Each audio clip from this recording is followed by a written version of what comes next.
जब धेला भर अकल नहीं थी हमको, तब गुरु ने सब सिखाया समझाया, ऐसे हाथ धो, ऐसे सफाई रखो, ऐसे वैराग करो, ये नियम वो नियम। और हम थोड़ा होशियार हो गए तो फिर नक्शेबाजी दिखा रहे हैं, गलत बात है, पाप है ये। अरे गुरु के ऋण से तो भगवान भी ऋण नहीं हो पाता है, और भगवान भी गुरु के चरणों में मत्था टेकता है। ये दक्षिणा पक्षिणा पैसा के लालच में पड़ करके मनमानी करने के लिए, स्वतंत्र आजादी बर्बादी करने के लिए गुरु से अलग मत होइए, गुरु के साथ में रहिए। इक्का दुक्का कोई साधु अगर घूमता मिल जाए तो उसको दक्षिणा पक्षिणा मत दीजिए, तो वो घूम घाम करके फिर गुरु शरण में चला जाएगा।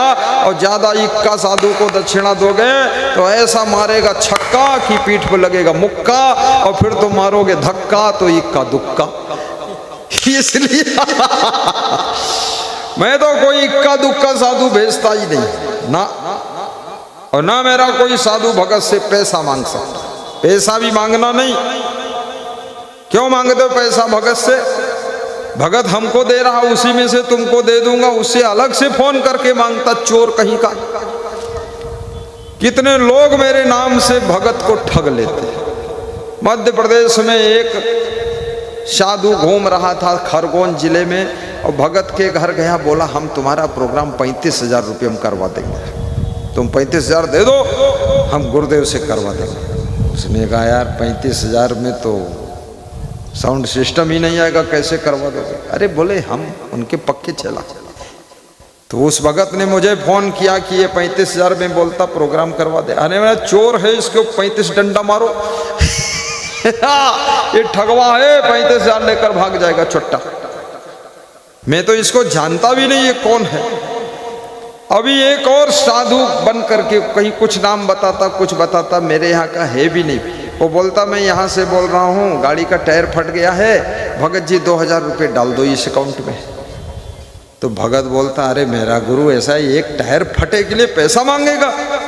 मेरा गुरु तो बहुत दमदार है, कभी मांगा ही नहीं ऐसे कि टायर फट गया है। टायर फटा तो अपने गुरु से मांग। तो भगत ने मुझे फोन किया, हमने कहा टायर नहीं फटा है, इसका मन फटा है। ये कौन है नालायक, इस पर रिपोर्ट कर दो।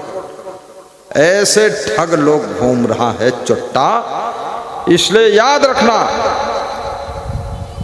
शिष्य को गुरु के साथ रहना चाहिए, सेवा करना चाहिए, कंट्रोल में रहना चाहिए, और पुत्र और पुत्री को माँ बाप के कंट्रोल में रहना चाहिए। जो कंट्रोल में रहता वो सुरक्षित रहता है। एक तोता पिंजड़े के अंदर था, बिल्ली आती थी उसको खाने के लिए, चारों तरफ पिंजड़े के घूमती थी और कूद कर पिंजड़े के ऊपर बैठती थी, लेकिन बिल्ली खा नहीं पाती थी। तोता एक दिन सोचने लगा, अरे पिंजड़े में, जेल में बंद हूं, पिंजड़े में नहीं रहूंगा, मैं निकल जाऊंगा। जब उस तोता को मालिक ने पिंजड़ा खोला तो निकल गया और फिर लौट के नहीं आया।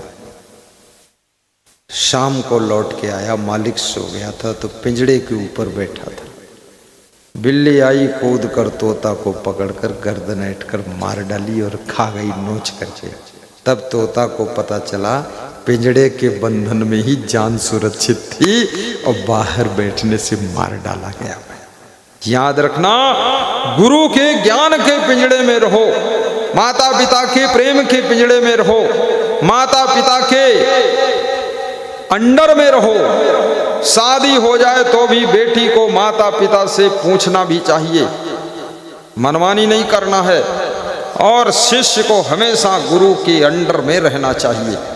याद रखना, ये चंचल मन, शरीर बूढ़ा हो जाता है लेकिन मन कभी बूढ़ा नहीं होता है। मन किस उम्र में तुमको भटका सकता है कोई ठिकाना नहीं है। इसलिए चंचल मन को कंट्रोल करने के लिए माता पिता का सानिध्य और गुरु का सानिध्य और माता पिता का प्रेम, सास ससुर का प्रेम, पति का प्रेम, पत्नी का प्रेम, आपस में इतना प्रेम बढ़ाइए कि पति के प्रेम में भी गलत रास्ता न पकड़ो, पत्नी के प्रेम में गलत रास्ता मत पकड़ो, और बच्चों के प्रेम में भी गलत रास्ता मत पकड़ो। अगर रास्ता सही है, लक्ष्य सही है, तो जब मंजिल मिलेगी तो तुम्हारी जिंदगी खुशियों से भर जाएगी, खुशियों से भर। प्रेम बहुत बड़ी चीज है। जिस बेटी को अपनी माँ बाप से प्रेम है, जिस बेटे को अपने माँ बाप से प्रेम है, जिस स्त्री को अपने पति से प्रेम है, जिस पति को अपनी पत्नी से प्रेम है, प्रेम भी तुमको बिगड़ने नहीं देता है, लुढ़कने नहीं देता है, भटकने नहीं देता है। तुम ख्याल करते हो मेरी वाइफ इतना प्रेम करती, मैं गलत कैसे करूं? तुम्हें मन में याद आ जाता, अरे मेरे पति देव इतना मुझसे प्रेम रखते हैं, देखो मेरे लिए कितना किया है, मकान भी बनाया है और इतनी मेहनत करके धन कमाया है, गाड़ी लाए हैं, सब करते हैं, मैं गलत रास्ते पर नहीं जाऊंगा। प्रेम अमृत है, प्रेम सुधार देता है। शिष्य को अगर गुरु से पूरा प्रेम है तो याद रखना, वो शिष्य समझता है, अरे गुरुजी हमको इतना मानते हैं, प्रेम करते हैं, ये मैं गलत रास्ता नहीं पकड़ूंगा।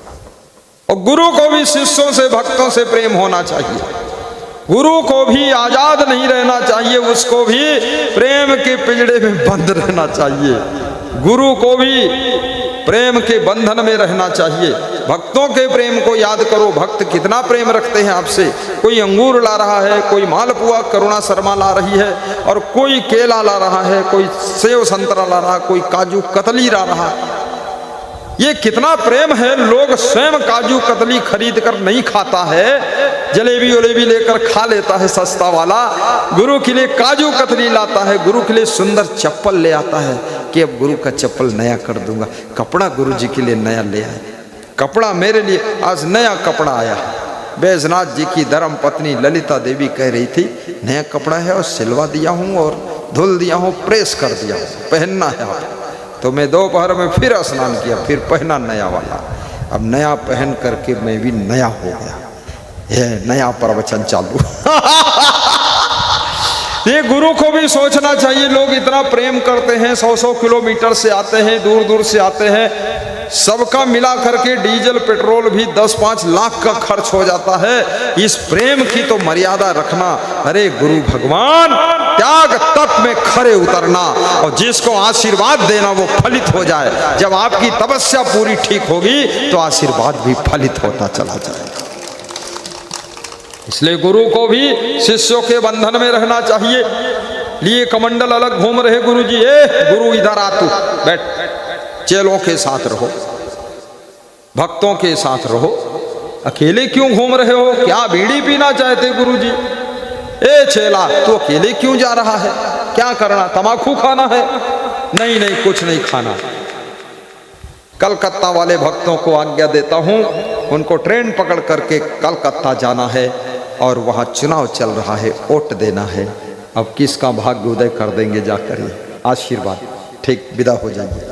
हाँ, देर हो गई आपको, मैंने बहुत बिठा लिया, आपको भुला दिया अपने प्रेम में। ध्यान देना इधर। तो अपने को घूंघट हटाना है। घूंघट कौन है? अज्ञान का पर्दा ही घूंघट है। ये मोह का पर्दा, ये दुर्गुणों का पर्दा, बुराइयों का पर्दा, ये आदतों का पर्दा ही तो घूंघट है। आलस्य का पर्दा, मन की चंचलता का पर्दा, इस घूंघट को हटा देना। ये अज्ञान का पर्दा, याद रखना, जिस दिन हटेगा उसी दिन तुम्हारा मन स्वतः अवगुणों से बाहर निकल जाएगा।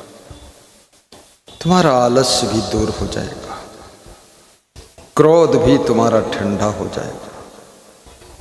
क्रोध करने से बुद्धि कम हो जाती है, गुस्सा करने से सबका प्रेम तुम्हारे लिए कम हो जाता है। क्रोध करने से मन की शांति क्रोध की अग्नि में भस्म हो जाती है। गुस्सा करने वाला स्वभाव बनाने से तुमको कोई पसंद नहीं करता है। तुम्हारे गुस्सा करने से दुनिया चेंज होने वाली नहीं। ये संसार तो ऐसा ही रहता है। दूसरे लोग जैसा चाहते हैं वैसा तुम चेंज नहीं हो पाते हो, तुम जैसा चाहते हो वैसा पूरी फैमिली चेंज नहीं हो सकती है। इसलिए याद रखना, सबकी आत्मा अलग है, मन अलग है, इंद्रियां अलग हैं, संस्कार अलग है, इसलिए थोड़ा थोड़ा फर्क रहेगा। माँ बाप को भी सह लेना चाहिए, बच्चों को भी गम खा लेना चाहिए और पत्नी को भी थोड़ा सा सहन शक्ति बढ़ाना चाहिए। गम खा करके ही रिश्ता रह सकता है, गम नहीं खाओगे तो रिश्ता मिट सकता है। गम खाने वालों के लिए ये संसार स्वर्ग है, जो गम नहीं खाते हैं उनकी जिंदगी ही नरक है, जिंदगी ही नरक है। गम खा लेना, दुकानदार हो तो ग्राहक की गम खा लो, ग्राहक हो थोड़ा दुकानदार की गम खा लो, दो प्रशंसा कर दो। ससुर हो तो दामाद की गम खा लेना, और दामाद हो तो सास ससुर की गम खा लेना। पति हो तो पत्नी की थोड़ा गम खा लेना, और पत्नी बनी हो तो अपने पति की भी गम खा लेना। गम खाने वालों के लिए ही संसार में सुख है, जो गम नहीं खाते हैं उनके लिए तो दुख ही दुख है, इसलिए गम खा के रह लो। एक स्त्री लखनऊ जंक्शन पर मुझे मिली, बहुत मोटी थी, 1.5 कुंटल की वजन। मैं गाड़ी से उतरा, मैं ट्रेन पकड़ना था, मैं ट्रेन में बहुत कम चलता हूँ, इस साल चला हूँ 2-3 बार, करीब करीब 30 साल बाद चला। थोड़ा अच्छा लगा, साफ सफाई स्टेशन पर तो चल दिया, लेकिन ट्रेन में भी झंझट लगा, कहीं लेट हो जाती है, कहीं बिना स्टेशन खड़ी रहती है और कुछ बवाल सब। और ट्रेन में हम जाते तो भगत के घर नहीं जा सकते हैं, जब रोड से जाते हैं तो बीच में भगत का घर है जगदीशपुर में, उसके घर भी पधरौनी कर देते हैं। बल्ली कित्ता में मुकेश साहब की पधरौनी कर देता हूँ, और ट्रेन में तो वो तो किसी घर आएगी नहीं रेलवे लाइन, तो मेरे को सीधे जाना पड़ता है। एरोप्लेन में भी बिल्कुल मुझे पसंद नहीं, मुझे अच्छा लगता है अपनी गाड़ी से, जो भक्त बुलाए उसके यहाँ भी चला जाऊँगा। तो ऐसी घटना, उसने कहा कि मोदी बहुत बेवकूफ़ है। वो औरत बोली, हमने कहा क्या बेवकूफ़? अरे बोले वो 2000 का नोट चला दिया उसने। अब मेरे पास 2000 का नोट है, 10 रुपये ऑटो वाले को देना, उसके पास टूटा नहीं, उसी लफड़े में फंसी। तो मैंने कहा माता जी मेरे को टाइम नहीं, मेरी ट्रेन छूट रही। मेरे साथ में 3 इंस्पेक्टर से 3 स्टार वाले पुलिस। अरे बोले फालतू बात मत करो गुरुजी से। अरे बोले इनका प्रवचन सुनी, एक बात और बता दो। क्या? बोले मेरा पति भाग गया कहीं, उसके बारे में बता दो। तुमने कहा भाग गया? कितने दिन भागे हो गए? बोले 3 महीना हो गए भाग गया, आया नहीं, पता ही नहीं चल रहा। तो मैंने कहा घर तो है ना, घर वाला नहीं है, घर में रहो प्रेम से। बोले घर बेचकर भाग गया। तो मैंने कहा हुआ क्या? बोले मैं उसको गाली बहुत देती थी, अपमान करती थी और कभी कभी मारती भी थी, तो घर बेचकर चुपके से भाग गया। तो हमने कहा मारती भी थी, गाली भी देती थी और अपमान करती थी, तो भाग गया तो अच्छा है। बोले हम तो भिखारिन हो गई, घर भी बिक गया, उसमें दूसरा रह रहा, खरीद लिया, मैं क्या करूं? मैंने कहा तुम भी भाग जाओ, जहां वो भाग कर गया वहीं जाओ। बोले तो आप एड्रेस बताओ कहां भाग कर गया। मैंने कहा मुझे क्या पता तेरे पति की गति क्या हुई है। तब उसको दुख लगता है कि थोड़ा गम खा लेती, ज्यादा क्रोध न करती, तो मेरा पति, मेरा घर सब सुरक्षित रहता। याद रखना, गुस्सा तुम्हारी घर वाली को, तुम्हारे घर को, तुम्हारे घर वाले को सब बर्बाद कर देती है। जो विद्यार्थी गुस्सा करता है उसका विद्या अध्ययन सब चौपट हो जाता है। इसलिए क्रोध न करिए, सहन शक्ति बनाइए, गम खाइए। और गम खाने वालों के लिए याद रखना सुख का सागर लहरा रहा है, और जो क्रोध करते हैं उनके लिए तो दुखों की आग जल। कि अपने जीवन के लिए भी जागो, ये जीवन व्यर्थ न चला जाए। अपनी फैमिली को संभालने के लिए भी जागो, कहीं फैमिली का कर्तव्य तुम्हें भूल न जाए। अपने बच्चों के लिए भी जागो, बच्चों की शिक्षा के लिए जागो। कैसे तुम बेहोश पड़े हो, अपने वाइफ की लाइफ के लिए भी जागो। आलस्य कैसे करते हो, तुम्हारे एक आलस्य से तुम्हारी धर्म पत्नी भी दुखी हो जाएगी, बच्चों का भविष्य बिगड़ जाएगा। इसलिए हे मानव, तू जाग, कर्म कर, इतनी मेहनत कर कि परिवार के सदस्य भी सुखी रहे।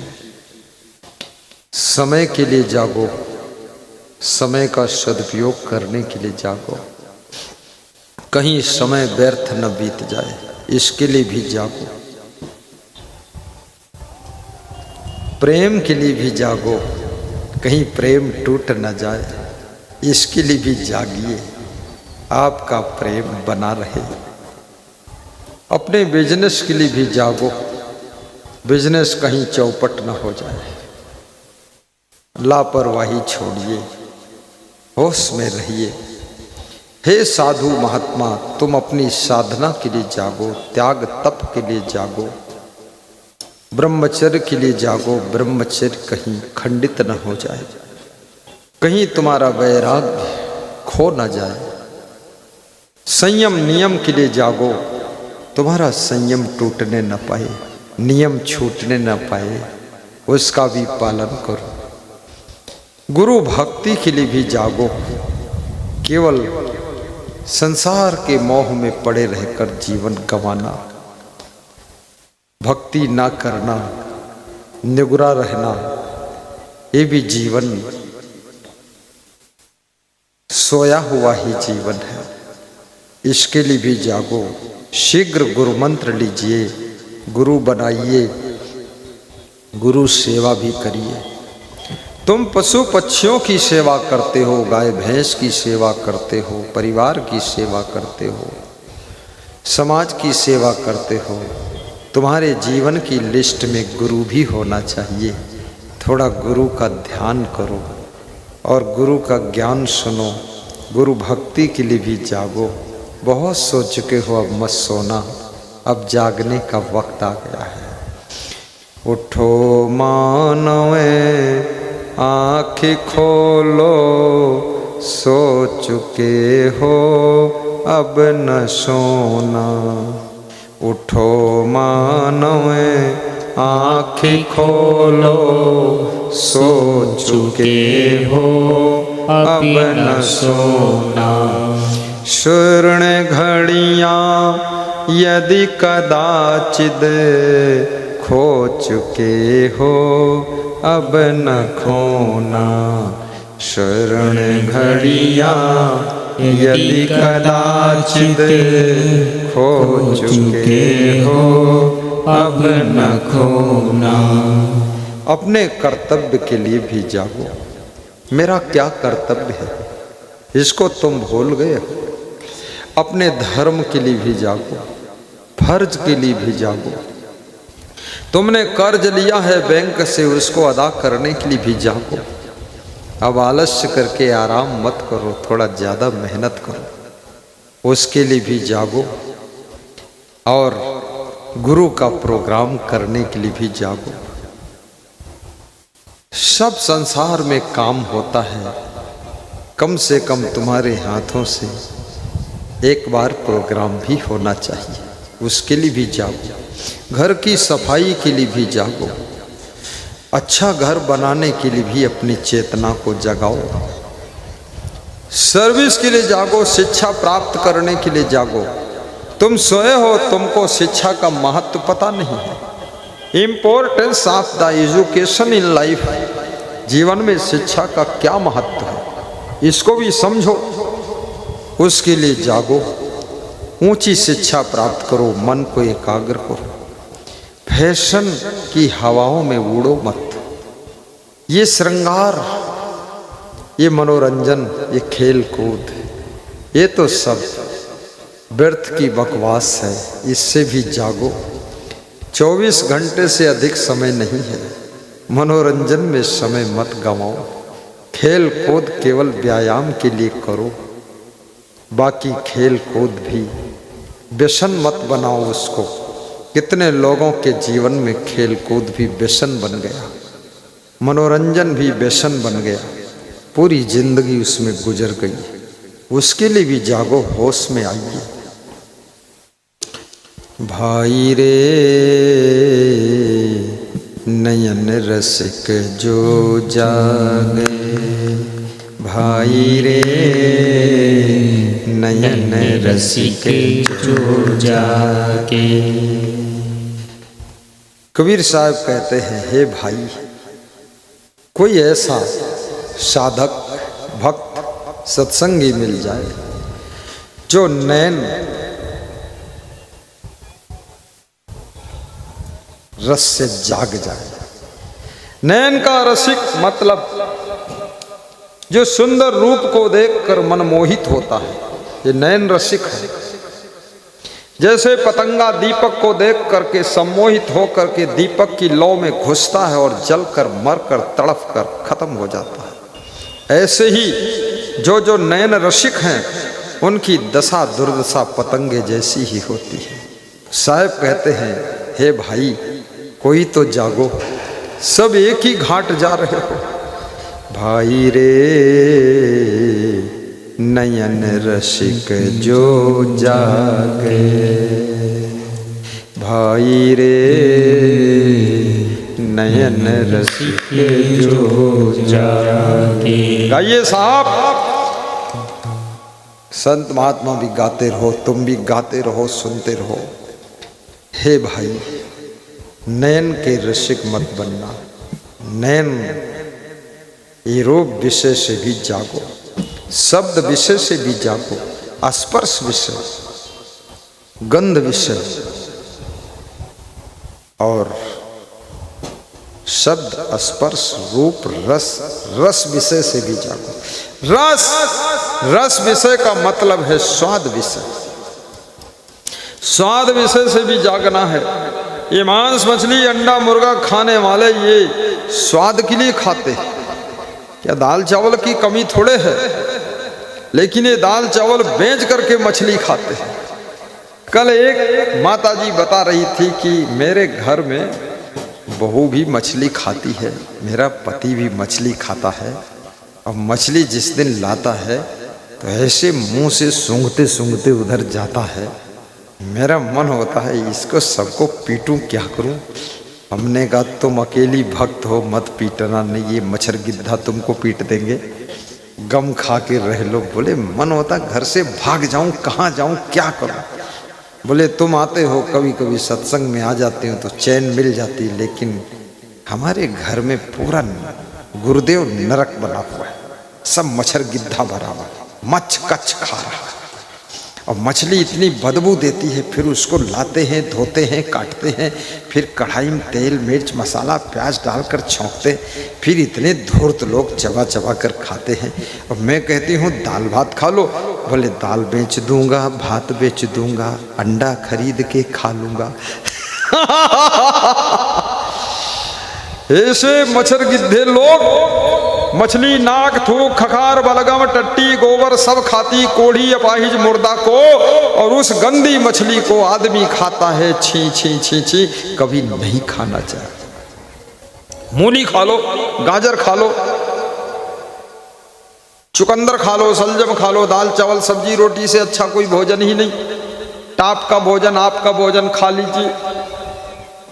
ये सब मुर्गी दिन भर कीड़ा खाती है, चोन चोन कर कीड़ा खाती रहती है, और उस मुर्गी को आदमी खा लेता है। और तंबाकू आदमी खाता है। तंबाकू जहां सुखाई जाती है उसमें 100 मुर्गी छोड़ी जाती है। मुर्गी तंबाकू को खोद खोद कर उसमें की कीड़े खाती है, और मुर्गी उसी में लेटरिन करती है, चूना जैसी लेटरिन, काला सफेद चूना। और फिर उसी तंबाकू को पीस करके बना देते हैं। लोग कहते हैं 56 नंबर तंबाकू है, 56 मुर्गियों की टट्टी है उसमें, वही 56 नंबर, और कौन 56 नंबर। मत खा तंबाकू, ए पागल। क्या नाम तेरा? शिशुपाल। कौन तंबाकू खाता है? रामपाल। ए भंगारनाथ, कोई नहीं खाना है।